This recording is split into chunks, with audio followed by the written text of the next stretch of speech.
For this video, I want you to immerse yourself in the role of a common employee for the company in Lethal Company. I want you to think that, while gathering various pieces of scrap, the autopilot suddenly decided to depart, leaving you alone on one of the game's many moons. If you have played the game more than a couple of times, this has likely happened to you. Whether one of your teammates decided to start the ship without you inside, or you didn't make it back in time by midnight, you're now left stranded on an alien world with no one but yourself.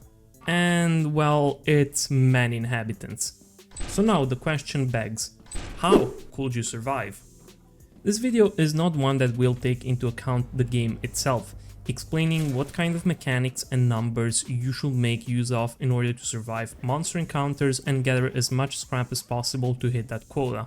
This is going to be a purely theoretical video, where we are going to explore the idea of surviving in the Lethal Company world as a stranded employee on one of the game's moons. Keep in mind, the ship is not coming back anytime soon. It might be days, weeks, months, or perhaps even years before another ship comes back. Until then, you're on your own. As I will be discussing ideas further in the video, do not hesitate to leave your thoughts on this in the comments and let me know what you think and what your ideas will be in any of the situations that I will present. First off, let's start with your character. We're not taking ourselves personally into account for this, rather the you that is stuck here is an average human, of an average physique, with an average intellect. We do not have a very weak physique, but we don't have a superhuman one either. Our intelligence is average and we do not possess the knowledge or the capabilities to assemble various pieces of scrap together into a rocket to fly us off. We are just an average person stuck in a very bad situation trying to survive day by day. Now we must determine which moon would offer us the greatest chances for survival, as in order to make this slightly easier for ourselves, we will be granted the benefit of choosing which moon we are stuck on. Otherwise, if we had to take into account being stuck on Embryon, there won't be much of a video. It will be more something like, you're stuck on Embryon, you die, like and subscribe. So, let's start with taking into account what humans need the most to survive. Is it food? Water? A shelter? Wrong. First and foremost, it is air, oxygen. We can last maybe a week without water and theoretically a month without food and perhaps years without a shelter, but we can't survive more than a minute without oxygen. So we have to first eliminate from our list, as I said earlier, Embryon. As the info on the moon details, Embryon's surface is desolate and flat with unbreathable air, while its surface is scorchingly hot. Even if the old birds didn't exist or would remain permanently deactivated, we wouldn't last long on the surface. Now, as far as I know, Embryon is the only moon that details having unbreathable air, which means that the rest should be perfectly fine, despite the employees wearing what I would assume to be an oxygen tank on their back at all times, which, in my opinion, doesn't even work properly. Why do I say that? Well, first of all, the visor is cracked. Wouldn't oxygen be leaking out of our suit constantly? Second of all, when we fall into water, our character begins drowning. How are we drowning if we are wearing a mask that supplies us with oxygen? And third, which is a bit of a nitpick. Remember the Hygrodere, that slimy enemy?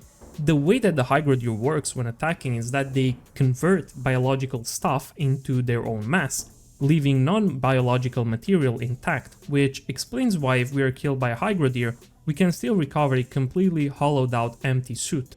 It's because the suit isn't properly covering us. The Hygrodere is fully capable of entering and devouring us inside of the suit. That suit does not isolate our body from the outside world.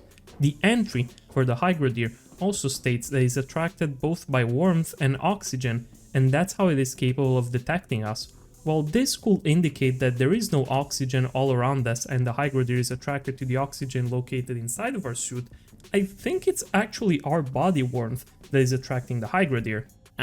Actually, it might be that the Hygrodere is simply melting the suit to enter and thus liquefying your insides afterwards. Sure, it could be that, but if that was the case, then that just proves further that the suit itself is not keeping us alive, that even if we were to be attacked by a Hygrodere or any other monster for that matter, and our suit were to be pierced, we'd still be alive. But if the suit doesn't provide oxygen, then why are we able to breathe on Embryon? Didn't you say the air was unbreathable there? Yes, I did say that. And yes, this might be a fallacy, but I do have a logical explanation for that as well that will equally satisfy everything so far. The purpose of the suit and the tanks on our back is not to provide air, rather to filter or purify it. The mask acts as a filter in order to provide clean and fresh air. Think about it. The info entry never stated that the air on Embryon was inexistent, rather that it was unbreathable. Even unbreathable air can become breathable if properly filtered and purified. That's also the reason why we can drown when entering the water, because at that point we are intaking water, not air, which can't be filtered in a breathable state. But why will the employees need an air filter, you ask? Well, the answer is simple. It is not a constant requirement, but it is necessary when handling certain types of scrap or enemies. The entry for the coil head states that it might have been created as a biological weapon as it's constantly carrying radioactive particles. Speaking of radioactivity, do you know what else is extremely radioactive? Old abandoned facilities where various experiments have been performed, especially when a certain type of scrap is removed from its place. Anything comes to mind? That's right, the apparatus, a scrap item that once removed from its place will release a large amount of radioactivity all over.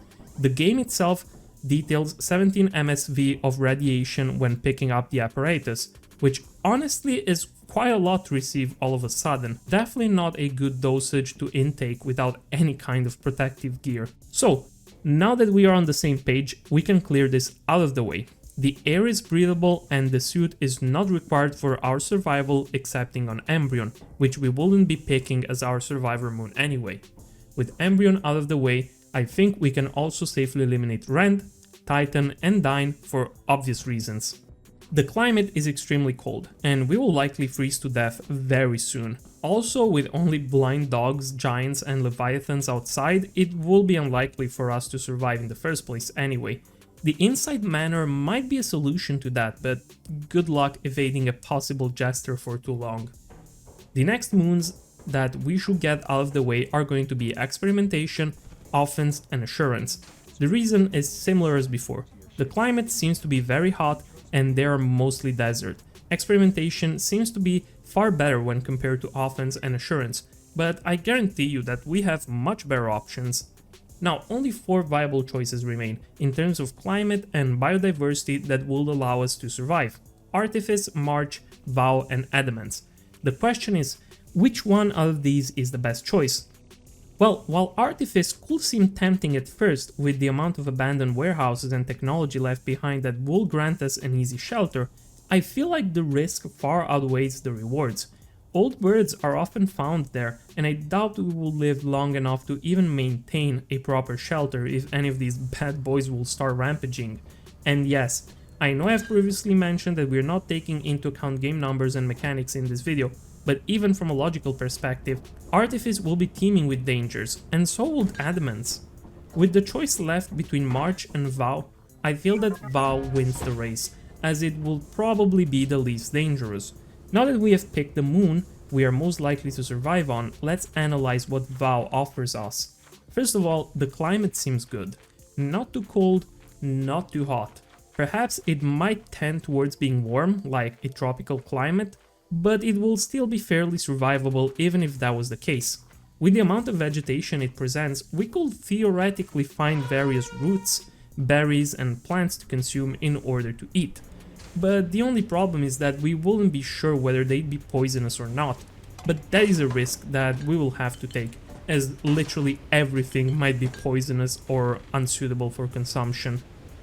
Water is present on Vow even when it's not raining, but once again the water might be infested by various microbes or parasites, making it dangerous to consume. But the amount of vegetation present around will make it realistically possible to gather enough branches, dried leaves or dried plants to fuel a fire, boil and purify the water, given that we can find a container capable of holding it and something to light a fire with, which brings us to the next point of this video: scavenging. Scavenging is going to be an especially important part of this, There is so much useful scrap that we could find inside the facility that will help us survive, and I will start listing it now. Out of all the scrap that we can find on VOW, which one will benefit us the most in a survival situation? Well, the first and most obvious one will be the jar of pickles. Not only that it will offer us some hopefully still edible food, but once emptied it will very well serve as a container for water. The red soda will also be useful, as by the looks of it, it seems to be unopened. Whether still good to drink or not though, I will leave that for you to decide. The tea kettle will be perfectly good container to purify water in it over a campfire, while the yield and stop signs will prove quite effective both as a defense measure from creatures, which we'll be talking about later on, and as tools to dig, build, break and chop wood with.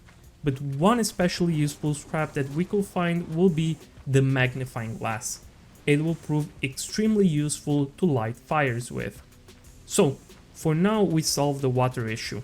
Just grab some with a jar or a kettle, use a magnifying lens to light a fire and then boil the water to hopefully kill off any bacteria.